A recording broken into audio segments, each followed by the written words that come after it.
Hi, I'm Brandy Barnard from brandystamps.com, and you have found the Great American Stampin Show. This is a show where 4 stampers go head-to-head and compete for your vote. Each time we release an episode, we all do a competing video, and you get to watch all of them get creatively inspired. And then you just click like or thumbs up on the video that you like the best. Today's exciting because today is the first day of season 2. So here we are on episode 1 of season 2. We have new things for you this season, and this time we are going to focus in on products. The product that was chosen for this time is punches, and we each chose a different punch, I think, from our current mini catalog through Stampin' Up! And we are excited to show you different exciting ways to use the punches and show you some great projects done with those. So I chose the Bee Builder Punch, which is a really fun one, new from Stampin' Up! You can buy it right in my store, just like every single product I'm showing you. And I think it's time we get started stamping, don't you? So here is the Bee Builder Punch. This is the one I've chosen to share with you guys today. Stampin' Up! Carries a full line of punches. You can find all of them in my shop by going to brandystamps.com and clicking shop. This one punches out 3 different pieces, which is why it's called a builder punch. Usually the ones that do multiple pieces are called that. We can flip it over to the other side and see the 3 different steel shapes here that get cut when you use the punch. This is the latch to open and close it, so I'll just open it up and that springs it open so it can do its punching action. And then when you're not using it, you can squeeze it closed, slide that back in place, and that just holds the punch in locked position. I store these on a shelf in my stamping room, and you can see this little edge right here shows me which punch is which. And they actually stack on top of each other really well too. There's a raised circle here and then the circle raised right here that match up so that you can punch or stamp, goodness sakes, so that you can stack multiple punches into a pile. So let's see what this thing does. I'll click it open. I almost exclusively use punches upside down. So I'm going to put it in the paper in this way. I'm looking at the back of the punch. The reason I do that is for paper saving purposes. And then also if I'm punching out something that's already stamped, I can easily get it into the window and push it out that way. So here are the 3 pieces that it punched out. Obviously, I've got a cute little couple of hearts here that I could use on any project. And this is really cute as a little quote bubble, so we'll try that on a project today. And also, they are designed to go with the Be My Valentine stamp set. And so there are pieces that are designed to stamp onto these and line up perfectly.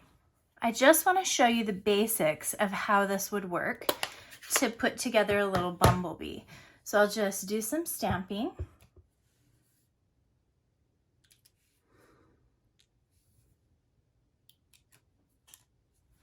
So I've stamped some of the basic stamps that come in the stamp set onto these pieces, and you can see the wings could line up right here. We've got some little antenna that could go right there. And you could put that together for a project, maybe something like this. When I did this little card, I just did the basic yellow and black bumblebee there. So that's your basic use of the punch. Now let's look and see what else we might do.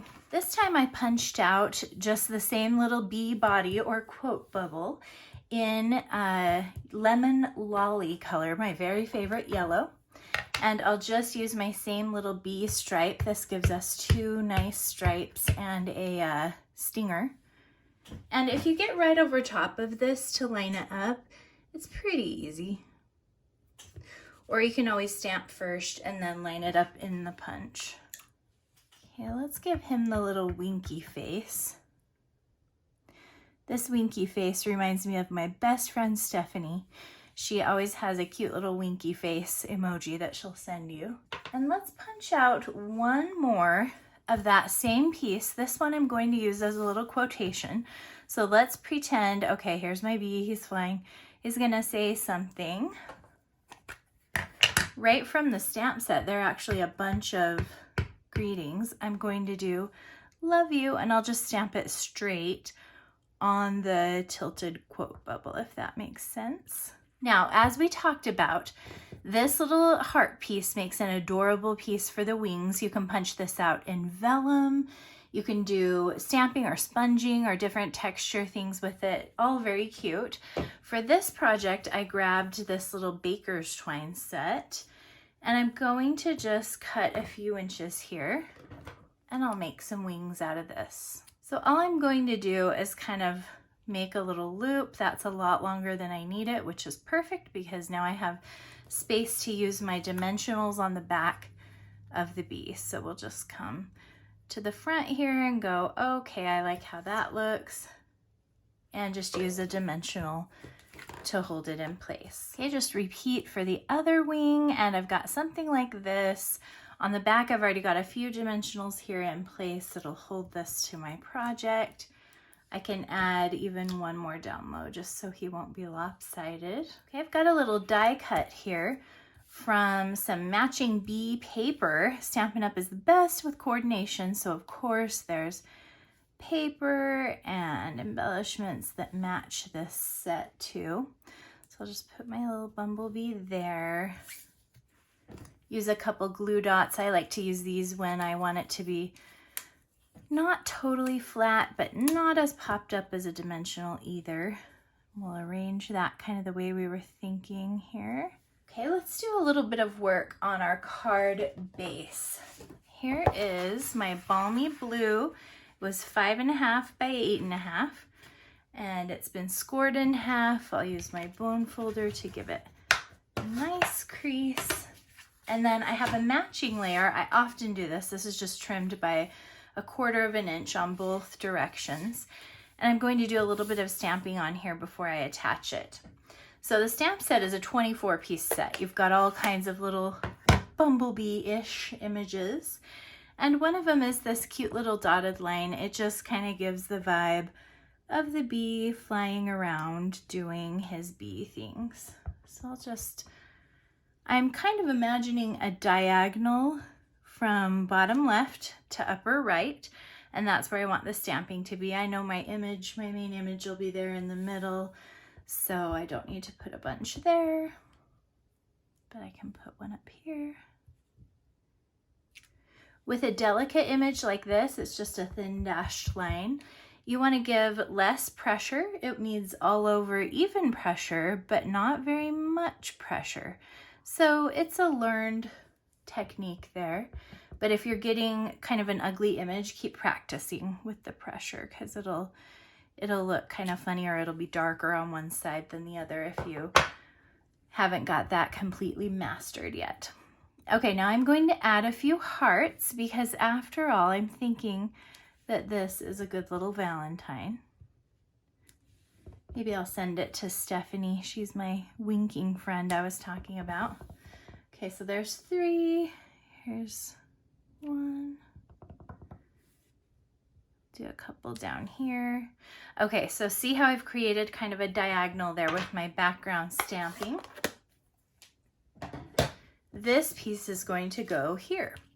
But before we put it there, let's do a little bit of other decorating. So we'll lay this down. Just some Seal Plus, my personal favorite paper-to-paper adhesive. Rolls out so easy and sticks so very well. Okay. I have a strip of one of my favorite papers. This is the More Dazzle paper, and I've already cut it to be the length of my first layer here. And before I stick this down, I'm going to use a little trick to make some fun scallops. So let's go back to our punch, and we're going to play with a different kind of a way to use this punch. So I'm going to punch out, see how I can arrange that so I can see all black.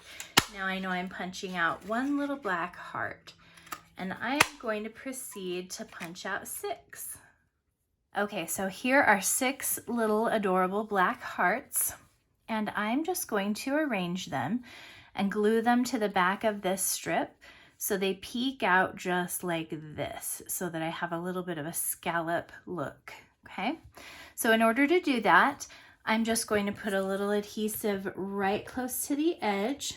Again, the Seal Plus works super well for this. If you're using another kind of adhesive, you might not get as good a result. And I want it right close to the edge because these hearts are really not very big.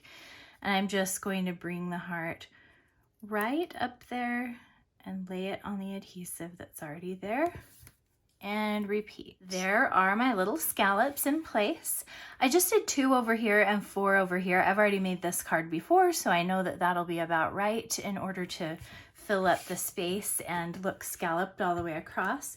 I'm adding just a little extra adhesive right on top of my hearts again. Now we'll just lay this card down on our grid sheet.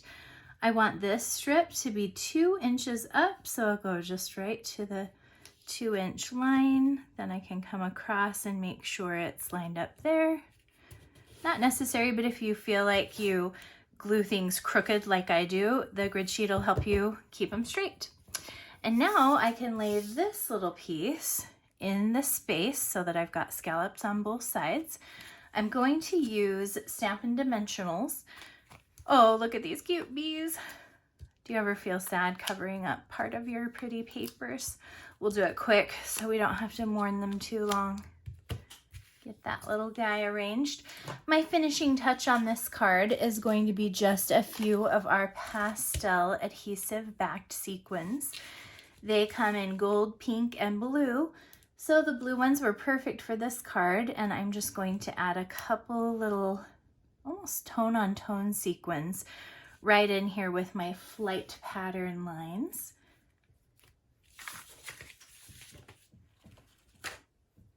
And that card is finished. I hope you had fun seeing some kind of alternate ways to use the punches. I made a scallop, we made a quote bubble. Let's look at a couple of others. Here's one where we just kind of did the standard bee, the 3 pieces from the punch. Here's one using vellum for the wings. So these little guys have vellum wings. And then of course the heart is used as a heart. Here's one that uses the larger heart to create the scallop down across the bottom of this card. And here's a similar one with the scallops done in blue. So many fun options. Wow, it always surprises me how much mileage you can get out of one punch. I hope you guys enjoyed learning about this punch. I hope you'll invest in some Stampin' Up! Punches. They are super durable. They will last you forever, basically. And as you can see, you can get lots of mileage out of it. Thank you so much for watching, you guys. As always, that was a blast to stamp with you. Hope you love my project. If it's your favorite, give it a thumbs up. Hope you had fun learning some new ways to use the Bee Builder Punch. And if you haven't seen the other videos yet that go with this episode, please go check out my description. You'll find links to Shannon, Julie, and Jody's videos.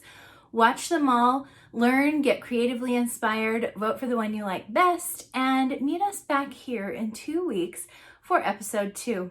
Thanks so much.